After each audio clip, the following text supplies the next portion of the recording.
सांसद डीपी यादव ने शुरू किया चुनावी दौरा। आज बदायूं के उघेती थाना क्षेत्र में पूर्व सांसद और राष्ट्रीय परिवर्तन दल के राष्ट्रीय अध्यक्ष डीपी यादव की विशाल जनसभा हुई। डीपी यादव ने आज से बदायूं के 113 विधानसभा क्षेत्र सहसवान से विधानसभा चुनाव के लिए ताल ठोक दी है।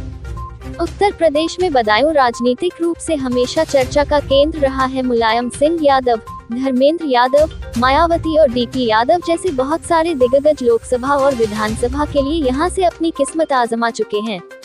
पश्चिमी उत्तर प्रदेश के चर्चित और बाहुबली नेता डीपी यादव ने बुलंदशहर के बाद बदायूं का जब रुख किया तो सहसवान से विधायक बने और उसके बाद लोकसभा के लिए बदायूं से अखिलेश यादव के छोटे भाई और मैनपुरी से पूर्व में सांसद रहे धर्मेंद्र यादव के विरुद्ध चुनाव लड़े और जिसमें उन्हें हार का सामना करना पड़ा। उसके बाद चर्चित भाटी नेता महेंद्र सिंह भाटी हत्याकांड में सीबीआई कोर्ट से डीपी यादव को उम्र कैद की सजा हो गई। अभी कुछ दिन पूर्व महेंद्र सिंह भाटी हत्याकांड में उत्तराखंड हाई कोर्ट ने सबूतों के अभाव में डीपी यादव को बाइज्जत बरी किया है। बरी होने के बाद डीपी यादव ने फिर से चुनावी तैयारी शुरू कर दी है और आगामी चुनाव में अपनी पार्टी को 100 सीटों पर चुनाव लड़ाने का ऐलान भी कर दिया है। आज से चुनावी दौरे भी शुरू कर दिए हैं। आज डीपी यादव ने पहली सभा उघेती में की। उनकी पत्नी श्रीमती उर्मिलेश यादव भी बिसौली से विधायक रह चुकी हैं। डीपी यादव को जनता उनके कामों के लिए याद करती है। उनकी पत्नी श्रीमती उर्मिलेश यादव भी बिसौली से विधायक रह चुकी हैं। पत्नी का क्षेत्र होने के कारण डीपी यादव ने तोहफे के रूप में बिसौली को शुगर मिल की सौगात दी थी और सहसवान में एक डिग्री कॉलेज खोला जिसकी वहां बहुत ज्यादा जरूरत थी। सहसवान के लड़के लड़कियां अपनी बैचलर की पढ़ाई के लिए उझानी और चंदौसी जाते थे। जो माँ बाप अपने बच्चों को पढ़ने के लिए बाहर नहीं भेज सकते थे या जो लड़के लड़कियां बाहर जाने में असमर्थ थे उनके लिए ये डिग्री कॉलेज किसी सौगात से कम नहीं था। आज भी अपनी सभा में डीपी यादव ने चुनाव पूर्वी क्षेत्र के लिए 2 बड़ी घोषणाएं की हैं। सहसवान डिग्री कॉलेज को कृषि कॉलेज में बदलने के साथ उघेती क्षेत्र को कन्या इंटर कॉलेज निर्माण की सौगात भी दी है। डीपी यादव के चुनाव में सेलिब्रिटीज की भी बड़ी भूमिका रहती है। बहुत सारे अभिनेताओं और अभिनेत्रियों को वो अपने मंच पर ला चुके हैं। भलाई कर देना, चाहे मुझे दुख उठाना पड़े, लेकिन उनकी जिंदगी में दुख ना आए, ये मेरा सोच है।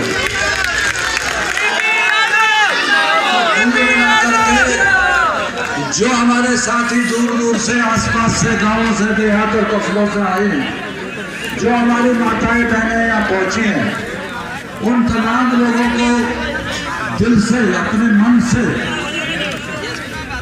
मैं धन्यवाद देता हूँ और आप तमाम लोगों को बधाई देता हूँ कि एक बहुत बड़े अंतराल के बाद, एक वक्त के बाद मैं फिर आपसे रूबरू हूँ। हमारे साथी कहीं गए नहीं है, वहीं मौजूद हैं। पर इतना है कि वो बीच में 6 साल के लिए थोड़ा चुप हो गए थे। मैंने उनसे कहा तुम लोगों को तो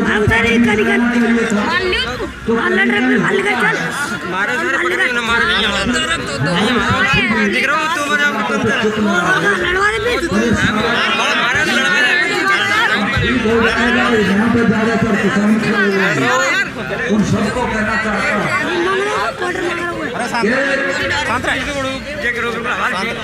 किसान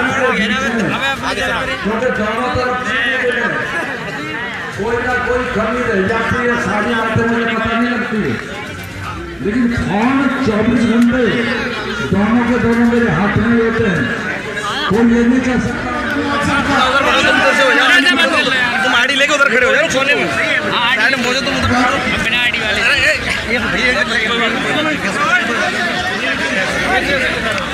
जी। मेरा नाम अनवर सहारा से।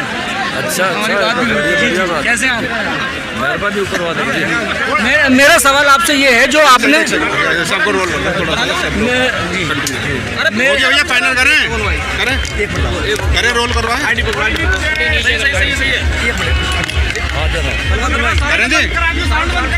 नहीं, वो नहीं आएगा इतना शायद। आ जाएगा, बंद कराना थोड़ी है, लिमिट है, साउंड लिमिटेड कर देना इनको।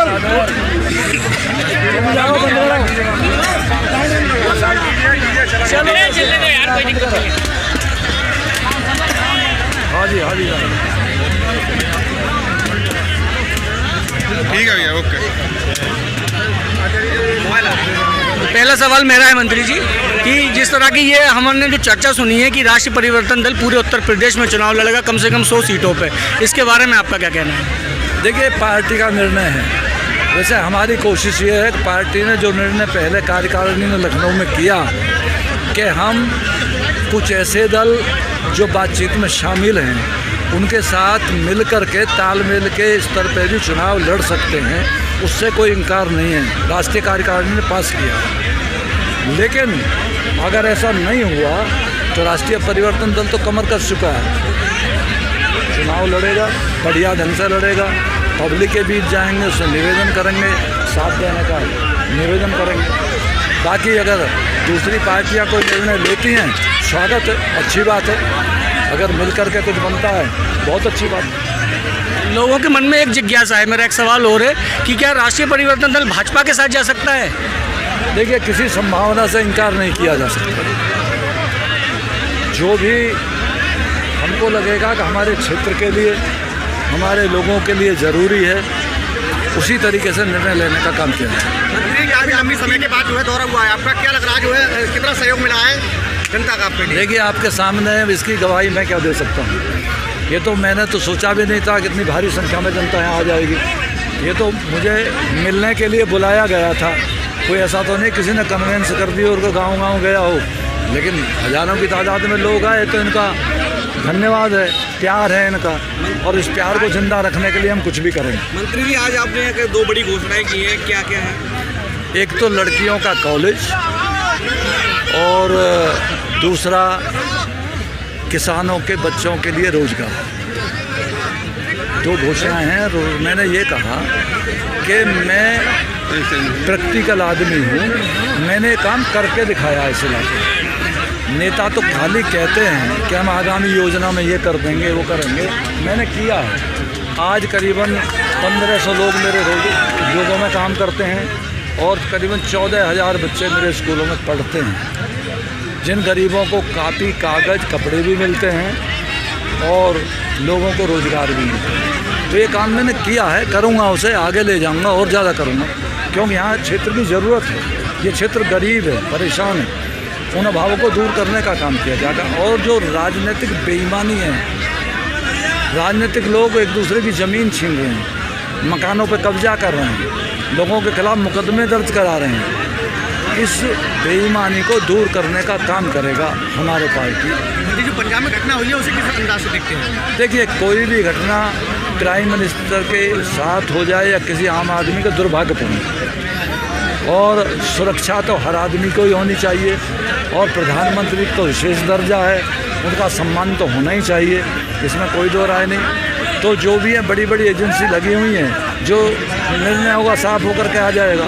बाकी अभी पिछले दिनों प्रधानमंत्री ने एक बहुत अच्छा निर्णय लिया जो किसानों की मांगों को मान करके लिया है, तो वो तो एक अच्छी बात है, और किसानों ने भी 1 साल तक डट करके अपनी मांगें मनवाने का काम किया, इसलिए मैं तो दोनों को बधाई देता हूँ। मंत्री जी, क्या अभी भी ये माना जाए कि भाजपा या किसी अन्य दल के साथ गठबंधन होगा? क्योंकि आज आपने अपनी पार्टी के बैनर तले जो प्रोग्राम किया है, तो अभी भी इस पर विराम नहीं लगा? ये तो राष्ट्रीय परिवर्तन दल के लोग हैं, उनके कार्यकर्ता हैं जो हमसे मिलने आए थे, तो उस पर किसी पे विराम तो नहीं लगता है। राजनीति में विराम लगना भी नहीं चाहिए, तो विराम देने की कोई बात नहीं है। तो मैं अपने कार्यकर्ताओं से मिलने आया था, उनसे उनकी बात सुनने के लिए आया था।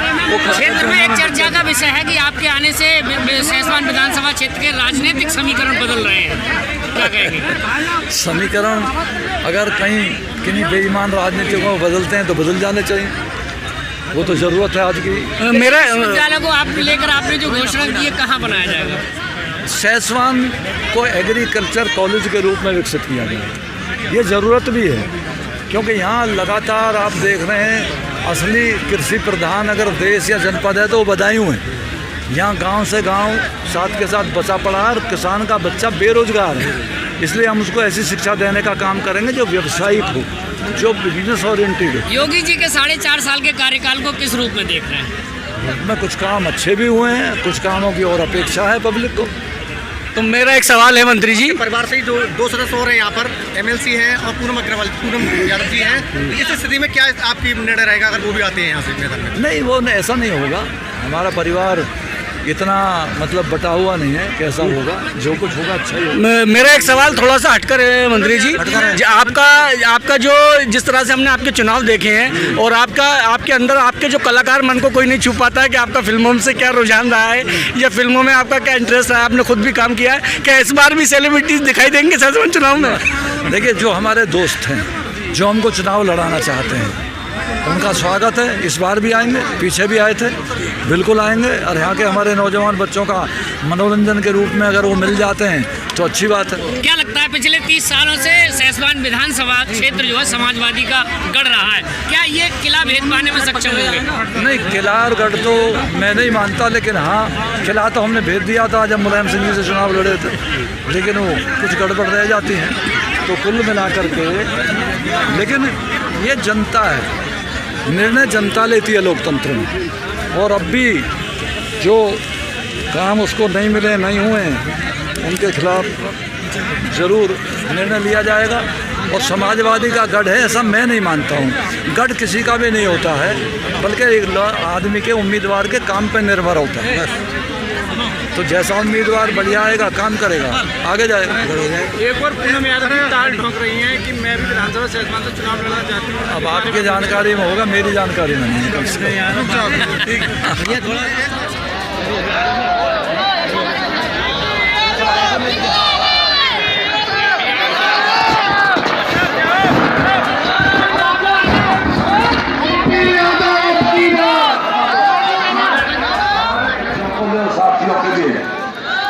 कि हम तमाम लोग भगवान ने, खुदा ने, ईसा मसीह ने, वो तमाम भगवान जो पृथ्वी पर मौजूद हैं या जिनका हम नाम देते हैं, उन लोगों ने हमको पैदा किया है।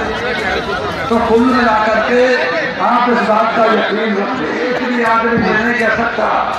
अब वो बात अलग है, शशि चौधरी जी आगे गाँव, पिंटू चौधरी जी, फिर उस बात को दोहराऊं जी। अब रात के 11-12 सोनिया खेड़ा धर्मपुर सामने वाले की आवाज समझ नहीं आ रही हो तो मैं कहूँगा, लेकिन समाज के लोगों को छोड़ने ताकि पर्दे के लिए पीछे हो सके। हमारे समाज के लोग यहाँ मौजूद हैं, मैं उनकी पदवी का भी मान सम्मान करूँगा। हमेशा मान सम्मान किया है हमको सबके लिए। हमारे किसी अदावत, हमारे लिए दुश्मनी नहीं है, हम तो दोस्ती करने निकले हैं, दोस्त लोग हैं। और जिससे एक बार हाथ मिल जाएगा, हम दोस्ती को आखिरी कदम तक ले जाने की कोशिश करेंगे।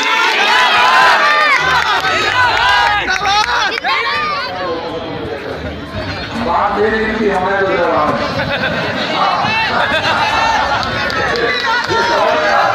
बहुत दिनों बाद आमने सामने बात हो गई, तो मैंने कहा पिताजी राजनीति में जाना चाहता हूँ। तो उन्होंने कहा कि मैं आजादी मिले हुए काफी वक्त हो गए और अब राजनीति में बहुत सारे लोग अच्छे नहीं, अच्छे तो हैं लेकिन बहुत सारे अच्छे नहीं है। मैंने कहा कि हाँ, अच्छे भी हैं और आपसे ये वादा है कि हम जो कुछ करेंगे अच्छा करेंगे, क्योंकि मैं किसान के घर पैदा हुए हैं। खेत को, खलियान को, हरट को, रैट को, बैलगाड़ी को, ऊँटगाड़ी को, भैंसा बकरी को, घोड़े टांगे को, साइकिल को, रिक्शा को, सबको अच्छी तरह देखा। सब में बैठे हैं, ट्रैक्टर भी चलाया, बैलों का हल भी चलाया। इसलिए जो कुछ करूँगा अच्छा करूँगा। तो उन्होंने कहा देख भाई, अगर नहीं मानता तो मेरी 2 बात जरूर मान लेना। मैंने कहा कि जैसा करो। उन्होंने कहा एक तो ये, इतनी तो पता नहीं थी कि आप इतनी बड़ी तादाद में आ जाओगे। सर्दी का टाइम था, मैं तो परसों बिल्लू जिसका नाम डॉक्टर जितेंद्र है, PhD हमारा साथी है, मैं तो उसको कह रहा था यार मौसम बहुत खराब है और मौसम ना जाने बरसात करेगा या हवा चलेगी, गांव में सर्दी में घर से निकलते हुए बेचारे किसान को, गांव के देहात के लोगों को टाइम भी ज़्यादा लग जाता है, तो किस तरह की पोजीशन रहेगी। लेकिन ऊपर वाले की मेहरबानी है, इससे भी आपने दोस्ती कर रखी है, ऐसा लगता है। आप आए और मौसम ठीक हो गया, ये ऊपर वाले की मेहरबानी होती है। तो कुल मिलाकर के दोस्तों, इसी तरह की और भी न्यूज़ देखने के लिए हमारे चैनल बोलना तो है को सब्सक्राइब करने के बाद बेल आइकन पर जरूर प्रेस कीजिए।